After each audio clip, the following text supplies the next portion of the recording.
A top Iranian military commander is lobbing new threats at Israel.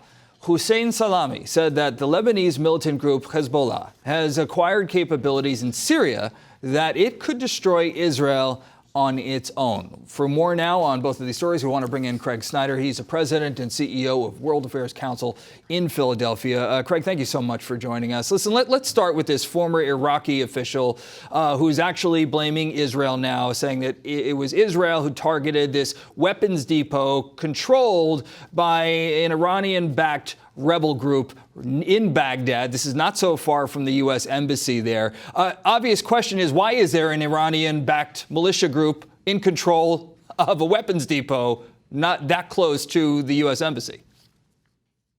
Well, that's I think the key point here. Israel has not, officially accepted responsibility for destroying the facility. But what we know is that the Iranians have established a corridor of military influence, an empire, if you will, that stretches through Iraq, including its capital, Baghdad, to Syria and to Lebanon. And Yemen as well. So they've extended their influence very, very far and wide throughout the region. And all of it is in some way pledged as a potential source of harm to Israel. The IDF, as you mentioned, not commenting here, but in a case like this, would you think that Israel would have coordinated this at least and let the U.S. know that something like this would be happening? I would suspect so. The sort of standard operating procedure in this sort of situation would be for some deconfliction to make sure that there weren't any American aircraft operating nearby.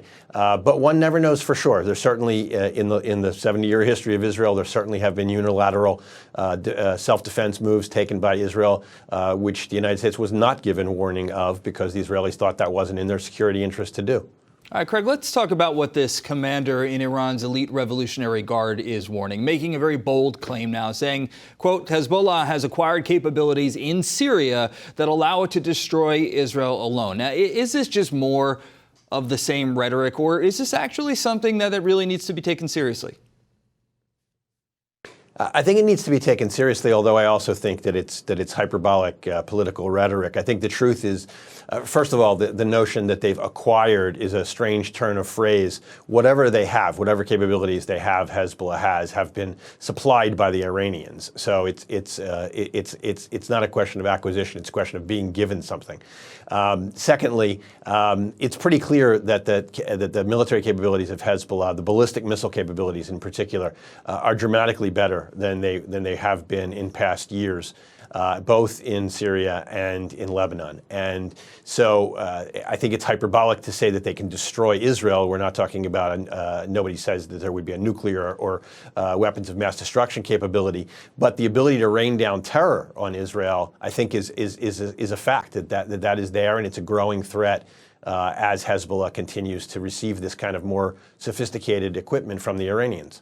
And this is one of the reasons that Israel has carried out hundreds of airstrikes against Iranian-backed targets in Syria. And as you mentioned, there's also the threat of Hezbollah in Lebanon as well. So Israel's got the threat at the northern border. And then there's the constant threat along the security fence with Gaza as well. And there was a fresh warning now from Hamas today. One leader vowed, if Israel launches a campaign in Gaza, we will shower their cities with hundreds of missiles in one go. And I suppose it's a very similar question to the last one that I asked you about how worried Israel should be, particularly at a time when you do see what's been an uptick in attempted infiltrations from Gaza into Israel. So, I mean, Israel certainly retains military primacy against any and all of these potential enemies, but Israel is a small country that has sacrificed so much over the years. Certainly does not want to lose even a single civilian life, much less many, even if it would ultimately win on the battlefield. So the problem is that periodically over the course now of decades, the Israelis have gone in either to Gaza or to Lebanon to push these threats back, to reduce them, but then they regrow.